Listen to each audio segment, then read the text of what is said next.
ابو عبد الرحمن السنابحی ایک تابعی تھے، مدینہ منورہ سے بہت دور رہتے تھے۔ صحابہ کہتے تھے بھی حضور صلی اللہ علیہ وسلم زندہ ہے، تم جو ہے مدینہ منورہ چلے جاؤ تو صحابی بن جاؤ گے، ڈگری بھی تمہاری بڑھ جائے گی۔ وہ کہتے تھے کل جاؤں گا، کل جاؤں گا، کل جاؤں گا، ٹالتے رہے۔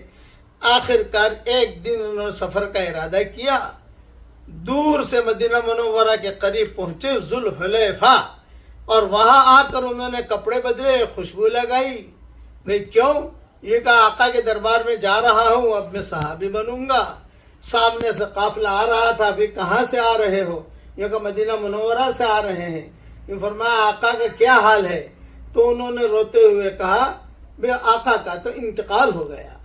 جہاں انہوں نے یہ سنا تو فوراً جو ہے زمین پر گر